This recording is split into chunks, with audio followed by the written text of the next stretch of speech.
Everyone, it's Steve from Sneaker Tech Talk, back with another video today. For today's video, I want to ask you guys the question and hear from you down in the comments. How can Nike fix the Nike Protro line for Kobe Bryant? Because it seems like since his first Kobe 1 Protro, everything else has been more or less a retro or just a shell of its original shoe from back in the day. So let's have a conversation on how the brand can improve things. All right, so I do have two shoes here in front of me, the Kobe 9 Elite Lows and the Elite High Masterpiece pair. I do have a bunch of other pairs in the closet. I will show footage of them on foot, but I do want to talk about how the brand can improve the Kobe line, the Protro line. Now, Kobe's wishes when he started this line was to do a performance take on a retro for his shoes. Not to make a one-to-one retro, but rather keep things more or less the same, but improve upon what once was in his line. Now, these are two perfect examples of, in my opinion, how the brand has failed that.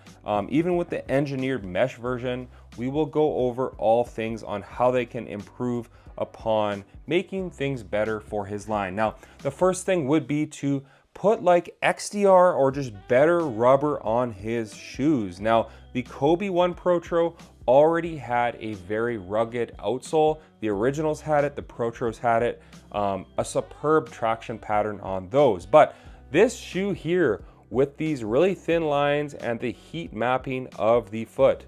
Now, this is an elite traction pattern while it lasts, but the traction, the rubber compound is very soft to the touch. And honestly, a lot of these lines on the bottom of a shoe just flake off after like 5 to 10 hours of use, and that's problematic when you're paying $250 and $220 USD for Kobe shoes. So fix the rubber compound, give us a better rubber compound, a more durable rubber compound. Now, on some of his other models like the Kobe 6s and the Kobe 5s, even the 4s, it's not a huge issue, but with the engineered mesh version, the low top elites, the high top elites, on the 9s, it is an issue. So I would say give us a better traction pattern, maybe add more lines, thicker lines, and just a more durable rubber compound on models like the Kobe 9s. Now, moving your way on from this, the cushioning in his line, minus the first shoe and his most recent shoe.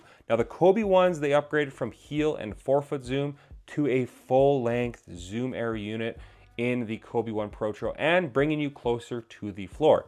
Now, just recently, they upgraded the Kobe 3 Protros from a heel and forefoot Zoom Air unit to full-length Zoom Strobel and a better insole in those as well. And I've played in those. Those are amazing on foot. They're very plush. They're very nice. Zoom Strobel, honestly, put them in all the Kobe's. That's gonna make his shoes better right off the bat.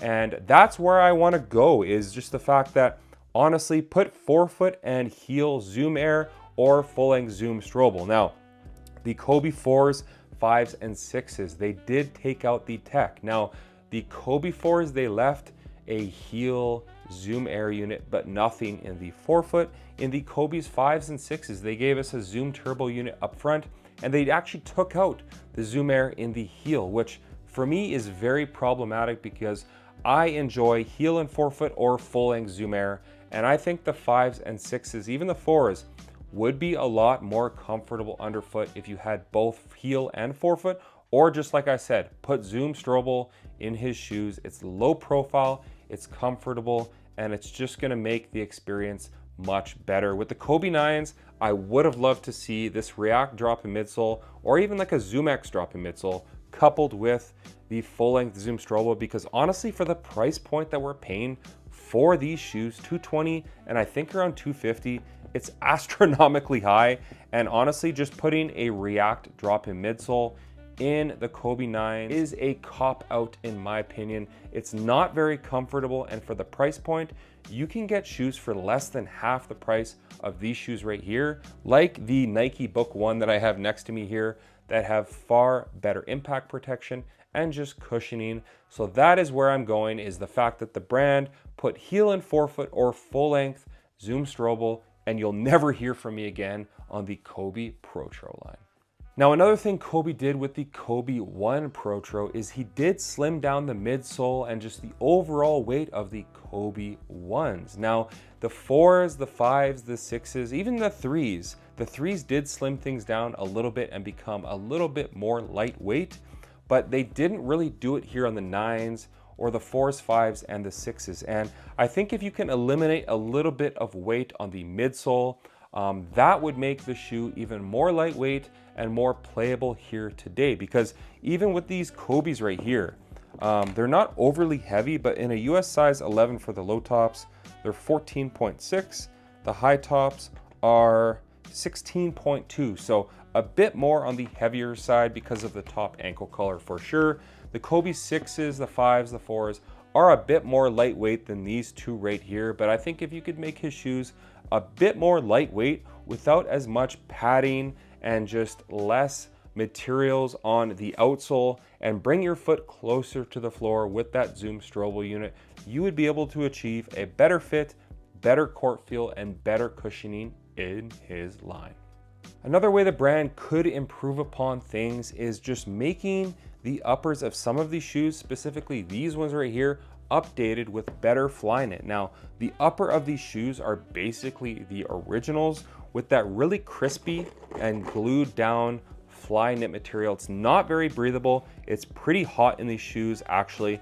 And I wouldn't say it's thick, but it's just more or less a retro, not a Protro. Now, if there was any way they could get some of the glue off the shoe and just maybe have some reinforcement at the back of the shoe, but honestly, I'm just not very impressed where the brand has gone with some of his models, the worst being the Kobe 9 engineered mesh. Like, that shoe is basically unwearable. It's so narrow on your foot. The materials are terrible. I returned my pair to Nike after like 10 hours of use. I was getting blisters all over the place.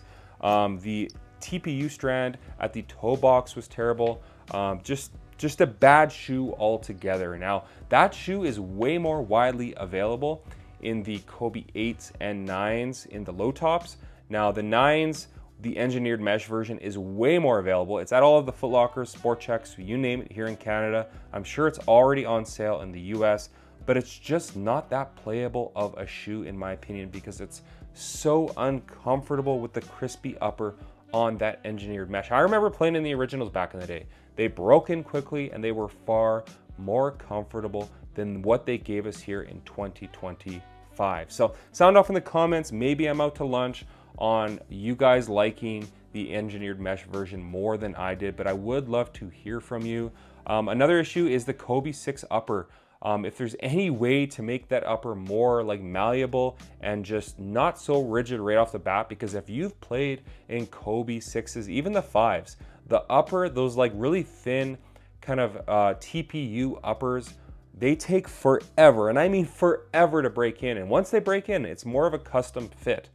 But the initial like 2 or 3 hours in the Kobe 5s and 6s is everything under the sun as far as pain goes. It's so painful, basically unwearable. Once they break in though and they soften up, things do get a lot better. But it would be better for me, at least for my age and play style, if they could make their shoes feel more broken in right off the bat. And the last thing that I would like to see the brand do, which I don't think they're ever gonna do, is make Kobe's more available. I know they did that with the engineered mesh Kobe 9 and the price point better in general. Charging $250 USD for these, $220 for these right here. Most Kobe 6s are $190 or $200. It's just absolutely crazy. I know some Kobe's are sitting in the US, even these 9s here, whereas in Canada, other than the engineered mesh version, all Kobe's are selling out instantly. And that is a travesty because for me, growing up on Kobe's, they were always widely available. They went to the sales racks. You could pick them up on discount. You could enjoy your Kobe's. You could collect Kobe's. Now it's a chore. Like if you're not there in the morning trying to get them online, even if you're lucky to score them online, it's just ridiculous on trying to grab Kobe's. For me, I have to reach out to stores or people that I know online that own stores just to be able to get my pairs, like this Moonwalker pair right here. If it wasn't for the store, that I reached out to grab these. It was not happening. I picked these up from MJO23Dan on YouTube in LA. If it wasn't for him, I wouldn't have these either. So the availability and the price are two things I would love to see Nike do better with his line, because honestly, it's just ridiculous trying to grab Kobe's even 5 years now after his passing. But sound off in the comments if you guys have any other ideas on what Nike can do to just make the Kobe experience better for his Protro line. Sound off in the comments. I would like to see better tech with like the Cushlons and the Zoom Air combos with inside of his shoes across the board. I think it's crazy that these shoes cost as much as they do and they only have a foam compound drop-in midsole cushioning setup. But sound off in the comments what you guys think. As always, if you guys could like, comment, and subscribe, that would definitely help the channel a ton. And check out my Instagram over at Sneaker Tech Talk, as it is an extension of my YouTube channel with all my pickups, basketball footage, and nostalgia as a whole. As always, thanks for watching today's video, and until next time, peace.